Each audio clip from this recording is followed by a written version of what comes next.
Chairman Yarmouth, Ranking Member Smith, and members of the committee.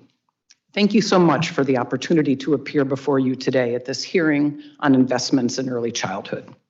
My name is Hilary Hoynes. I'm a professor of economics and public policy at the University of California, Berkeley, where I also hold the Haas Distinguished Chair in Economic Disparities.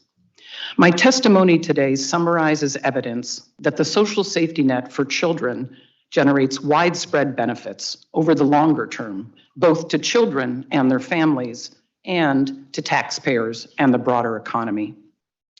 In 2019, after a robust economic recovery, 9 million American children remained poor. The risk of child poverty is not equal across the population. Black and Hispanic children are more likely to be poor than white children. Children living with one or no biological parent and children living with less educated parents have higher poverty rates. The costs of child poverty extend beyond families to the broader economy. This occurs because child poverty leads to lower education levels and worse health, and therefore less tax revenue and more spending in the future. The National Academy's report, Roadmap to Reducing Child Poverty, to which I contributed, concluded that the costs of child poverty ranged from $800 billion to $1.1 trillion each year. The current social safety net, however, does reduce child poverty. The Earned Income Tax Credit, or EITC, and the Child Tax Credit reduce child poverty by 5.9 percentage points.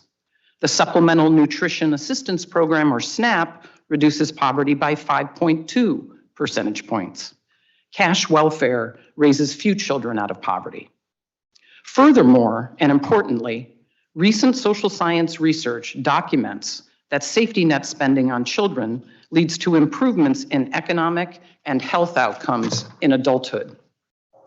My research shows that SNAP improves long-run outcomes. Access to SNAP during pregnancy leads to healthier births. Access to SNAP during childhood leads to better adult health, increases in education, earnings, neighborhood quality, and home ownership, and decreases in poverty, mortality, and incarceration. Other safety net programs show similar results. Access to the EITC during pregnancy leads to healthier births. Access to the EITC during childhood leads to improved performance in school, increases in education, employment, and earnings, and for women, less engagement with the criminal justice system.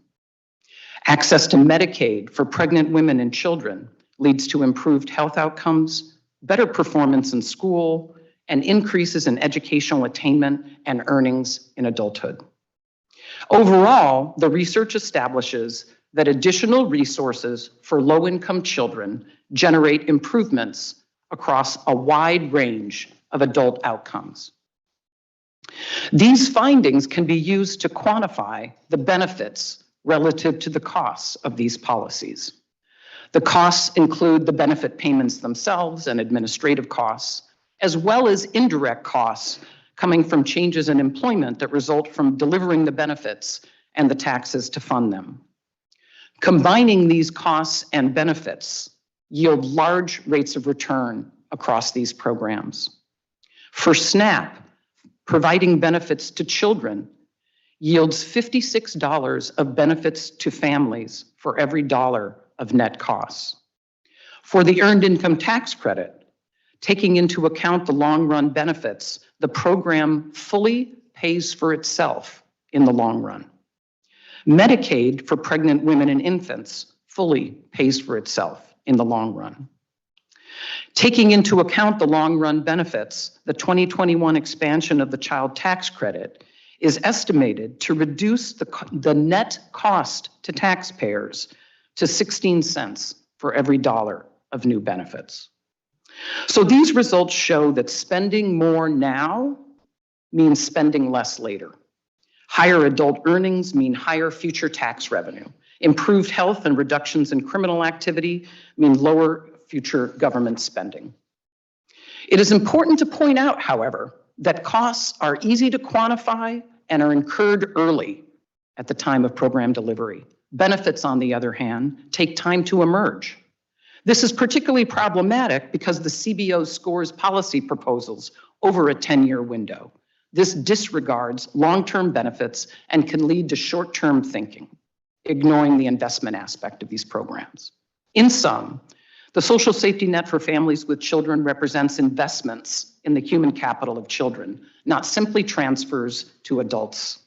The returns to these investments, like that of infrastructure, require spending up front, but yield important benefits in the future.